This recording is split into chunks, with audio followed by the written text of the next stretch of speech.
अभिजित, नक्कीच थोड्याच वेळात आपल्याला कळणार आहे आज किंवा उद्या माणिकराव कोकाटे यांना अटक होणार हे तर निश्चित आहे। मात्र सगळ्यात महत्त्वाचा प्रश्न या ठिकाणी उपस्थित होतोय तो म्हणजे माणिकराव कोकाटे यांचं काय म्हणणं आहे, त्यांच्याकडून या सर्व प्रक्रियेला कशा प्रकारे सहकार्य केलं जातंय त्याविषयी काही माहिती मिळते का?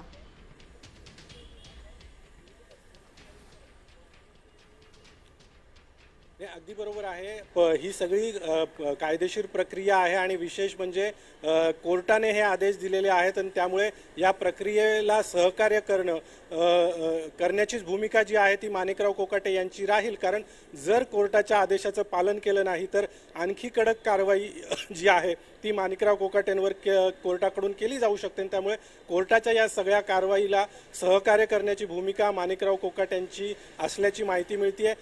त्यासोबतच उद्या हायकोर्टामध्ये देखील या सगळ्या कारवाई संदर्भाच्या विरोधामध्ये माणिकराव कोकाटे यांनी जी याचिका दाखल केलेली होती त्यावर देखील सुनावणी पार पडणार आहे। त्यामुळे उद्या ही सुनावणी होईपर्यंत अटक टाळता येईल का यासाठी देखील एक प्रयत्न जो आहे तो कोकाटेंकडून केला जातोय। मात्र सर्व जी प्रक्रिया आहे ती आता सध्या या ठिकाणी आतमध्ये नाशिक पोलीस आणि माणिकराव कोकाटे यांचे डॉक्टर नेमकं पोलिसांना कशा पद्धतीने त्यांची प्रकृती जी आहे ती प्रवासासाठी फिट आहे की अनफिट आहे हे समजून सांगतायत, यावरच अवलंबून असणार आहे।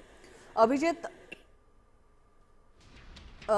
धन्यवाद तुम्ही दिलेल्या महत्त्वपूर्ण माहितीबद्दल। आमच्यासोबत असेच थांबा, याविषयीची अधिक माहिती तुमच्याकडून घ्यायची आहे। पुन्हा वळतोय बातमीकडे, अतिशय महत्त्वाची अपडेट समोर येते। कोणत्याही क्षणी कोकाटेंना अटक होणार आहे, डॉक्टरांचा सल्ला घेऊन अटकेची कारवाई होणार आहे। त्यामुळे आता डॉक्टर काय सल्ला देतात, काय सर्टिफिकेट देतात, काय रिपोर्ट देतात याकडे देखील आपलं लक्ष असणार आहे। अतिशय महत्त्वाची अपडेट, नाशिक पोलीस लीलावती रुग्णालयामध्ये पोहोचलेले आहेत आणि या ठिकाणी आता ते डॉक्टरांसोबत चर्चा करतात।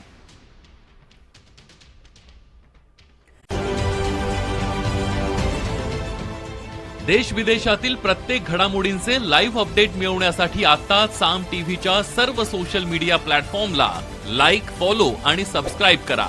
तसंच सर्व नोटिफिकेशनसाठी बेल आयकॉन प्रेस करायला विसरू नका।